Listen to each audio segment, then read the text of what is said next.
പത്തനംതിട്ട ജില്ല രൂപീകരിക്കുമ്പോൾ അന്ന് ആദരണീയനായിരുന്ന ശ്രീ കെ കരുണാകരൻ അദ്ദേഹം പറഞ്ഞു, മലപ്പുറം ജില്ല എങ്ങനെയാണോ മുസ്ലിം ലീഗിന് അതുപോലെയാണ് പത്തനംതിട്ട ജില്ല കോൺഗ്രസിന് എന്ന് പറഞ്ഞു.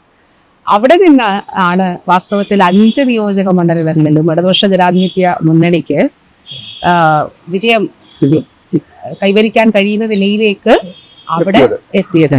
അപ്പൊ നമ്മൾ ഈ പത്തനംതിട്ട ജില്ല നമ്മളൊന്ന് പരിശോധിച്ചാൽ, ഇപ്പൊ ഞാൻ നമ്മുടെ ആറന്മുള മണ്ഡലം ഉൾപ്പെടുന്നത് പത്തനംതിട്ട ജില്ലാ ആസ്ഥാനം ഉൾപ്പെടുന്നത്, എല്ലാ നിയോജക മണ്ഡലം നോക്കിയാൽ അടിസ്ഥാന സൗകര്യത്തിൽ വലിയ മുന്നേറ്റം ഉണ്ടായിട്ടുണ്ട്. ഇപ്പൊ റോഡുകൾ, മലയോര ഹൈവേ ഉൾപ്പെടെ. ഇപ്പൊ ആറന്മുള നിയോജക മണ്ഡലത്തിൽ 2016 ഇടതുപക്ഷ ജനാധിപത്യ മുന്നണി ജയിക്കുമ്പോൾ ഒറ്റ റോഡ് പോലും BMC ടാറിംഗ് ചെയ്തിരുന്നില്ല. എന്നാൽ മറ്റു ചിലയിടങ്ങളിലൊക്കെ നമുക്ക് BMC ടാറിംഗ് ഉള്ള റോഡുകളൊക്കെ കണ്ടു മറ്റു ജില്ലകളിലൊക്കെ. അപ്പോ ഇന്ന് ഏതാണ്ട് 53 റോഡുകൾ BMC ടാറിംഗ് ചെയ്തു. എത്ര പാലങ്ങൾ, ആതിലമുട്ടിക്കടവ് പാലം ഉൾപ്പെടും. ഇപ്പൊ കോഴഞ്ചേരി പാലം നമ്മൾ 3.5 വർഷം കേസ് നടത്തി ഹൈക്കോടതിയിൽ. ആ കേസ് നമ്മൾ ജയിച്ചു. 2 കേസുകളായിരുന്നു. ഇപ്പൊ പാലം പണി ഏതാണ്ട് പൂർത്തിയാവുകയാണ്. 1 മാസത്തിനുള്ളിൽ നമുക്ക് അതിന്റെ അപ്രോച്ച് റോഡും കൂടി പൂർത്തിയാകുമ്പോൾ പാലം പണി പൂർത്തീകരിക്കും. അതുപോലെ എത്ര ഇപ്പൊ ജില്ലാ സ്റ്റേഡിയം KK നായർ സാറിന്റെ കാലത്ത് അന്ന് മുൻ MLA അന്ന് അക്വയർ ചെയ്തൊരു സ്ഥലമാണ്. ഒന്നും ചെയ്തിരുന്നില്ല. അവിടെ 50 കോടി രൂപയുടെ സ്റ്റേഡിയം. ഇനി ആശുപത്രികൾ നോക്കിയാൽ മെഡിക്കൽ കോളേജ് ആരംഭിച്ചു. അവിടെ MBBS പഠനം നമുക്ക് ആരംഭിക്കാൻ കഴിഞ്ഞു. അവിടെ ഒരു നഴ്സിംഗ് കോളേജ് കൊണ്ടുവന്നു. എല്ലാ ആശുപത്രികളും നോക്കാം. പത്തനംതിട്ട ജനറൽ ആശുപത്രി 46 കോടി രൂപയുടെ നിർമ്മാണ പ്രവർത്തനം പൂർത്തീകരിക്കുന്നു. കോഴഞ്ചേരി പൂർത്തീകരിച്ചു 30 കോടി രൂപയുടെ. വലിയ ചെറിയ 5% വർക്കുകളുള്ളൂ. തിരുവല്ല ആശുപത്രി, കോന്നി താലൂക്ക് ആശുപത്രി, അടൂരിൽ കിഫ്ബിയുടെ 15 കോടി, റാന്നി താലൂക്ക് ആശുപത്രി, ഇനി ചെറുതും വലുതുമായിട്ടുള്ള മുഴുവൻ ആരോഗ്യ കേന്ദ്രങ്ങൾ, ഇപ്പൊ ഏഴുപറ്റൂരൊക്കെ ഉൾപ്പെടെയുള്ള പ്രദേശങ്ങളിലെ ആശുപത്രികൾ എല്ലായിടത്തും അടിസ്ഥാന സൗകര്യം നല്ല നിലയിലായി. അത് കേരളത്തിന്റെ ഒരു പരിച്ഛേദം. ഞാൻ ചോദിക്കാം, അതാണ് പറഞ്ഞത്, പത്തനംതിട്ട ജില്ലയെ കേരളത്തിന്റെ പരിച്ഛേദമായി കണക്കാക്കിയാൽ ഈ അടിസ്ഥാന സൗകര്യ വികസനം ആരോഗ്യ മേഖലയിലും വിദ്യാഭ്യാസ മേഖലയിലും ഇൻഫ്രാസ്ട്രക്ചർ ഡെവലപ്മെന്റിൽ അടക്കം കൊണ്ടുവന്നിട്ടുള്ള നൂതനമായ പരിഷ്കാരങ്ങൾ ജനങ്ങളെ കാണിച്ചാൽ വീണ്ടും ഇടതുപക്ഷ ജനാധിപത്യ മുന്നണി അധികാരത്തിൽ വരും എന്ന പ്രതീക്ഷ വെച്ച് പുലർത്താൻ കഴിയുന്നുണ്ടോ? തീർച്ചയായിട്ടും കേരളത്തിൽ ഇടതുപക്ഷ ജനാധിപത്യ മുന്നണി 2026 നിയമസഭാ തെരഞ്ഞെടുപ്പിൽ നല്ല വിജയം നേടി തിരിച്ചു വരും.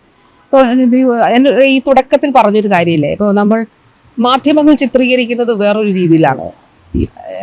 ഇപ്പൊ എന്നെ വ്യക്തിപരമായി ഇപ്പൊ എനിക്ക് പറയുന്നത് അതിൽ ചോദിക്കുന്നുണ്ടെങ്കിൽ ഞാൻ അത് അന്നേരം പറയാം. അല്ലെങ്കിൽ 2 മാധ്യമങ്ങൾ, ഏഷ്യാനെറ്റ്, മനോരമ, തുടക്കം മുതൽ ഒരു നല്ല കാര്യം റിപ്പോർട്ട് ചെയ്തിട്ടില്ല. വളരെ പരിഹാസം. ഒരു കാര്യങ്ങൾ ചെയ്തതായിട്ട് ഒരു ഘട്ടത്തിൽ പോലും പറയുന്ന സാഹചര്യം ഇല്ല. പക്ഷേ ജനങ്ങൾ അതെങ്ങനെയാണ് റിസീവ് ചെയ്തത്? ഇപ്പൊ ഞാൻ പലയിടത്തും പോകുമ്പോൾ ഞാൻ 1-2 ഇടത്ത് പറഞ്ഞിട്ടുണ്ട്. സ്ത്രീകൾ വന്ന് പറയും, ഞങ്ങൾ കൂടെ ഉണ്ട് കേട്ടോ എന്ന് പറയും. പിന്നെ ഈ മാറ്റം അനുഭവിക്കുന്ന ഒരു ജനങ്ങളല്ലേ. ഇപ്പോ എന്റെ ഫോണില് ഈ സ്ഥാപനങ്ങളിൽ ഒന്നിൽ ജോലി ചെയ്യുന്ന ഒരു ജേർണലിസ്റ്റിന്റെ സന്ദേശമുണ്ട്. അദ്ദേഹം അവിടെ ആരോഗ്യ കേന്ദ്രത്തിൽ പോയി. എന്നിട്ട് പറഞ്ഞു, ഞാൻ ആരോഗ്യ കേന്ദ്രത്തിൽ പോയി കേട്ടോ, നല്ല ഒന്നാന്തര ഫെസിലിറ്റി, 152 രൂപ കൊടുത്തുള്ളൂ. പക്ഷെ എനിക്ക് മുഴുവൻ പരിശോധനയും ചെയ്തു, നല്ല പെരുമാറ്റം. ഞാനപ്പോ തിരിച്ചും മെസ്സേജ് അയച്ചു, ഇതൊന്ന് റിപ്പോർട്ട് ചെയ്യാമോ? അപ്പോ ഒരു സ്മൈലിയാണ് തിരിച്ചിട്ടത്. ഞാൻ പറയുന്നത്, ജനങ്ങൾ, നമ്മൾ ഇത് ജനങ്ങളല്ലേ അറിയുന്നത്. അപ്പൊ ജനങ്ങൾ ഇതൊന്നും അല്ല യാഥാർത്ഥ്യം. ഇത് നിരന്തരമായിട്ടുള്ള ഒരു തെറ്റായ രീതിയിൽ ചിത്രീകരിക്കുക എന്നുള്ളത് അത് ജനങ്ങൾക്ക് അറിയുന്ന കാര്യമാണ്. ഞാൻ പറഞ്ഞത് ഇത് ജനങ്ങൾ തിരിച്ചറിവ് ഒരു സംസ്ഥാന സർക്കാരിനെ സംബന്ധിച്ചിടത്തോളം ഇപ്പൊ കേരളത്തില് ഇടതുപക്ഷ ജനാധിപത്യ മുന്നണി സർക്കാർ, ഇപ്പൊ ഈ സർക്കാരിന്റെ തുടക്കത്തിൽ എത്രയായിരുന്നു? 18 മാസത്തെ കുടിശ്ശികയാണ് പെൻഷൻ ഉണ്ടായത്. 600 രൂപ 18 മാസം കൊടുക്കാൻ കഴിയില്ല.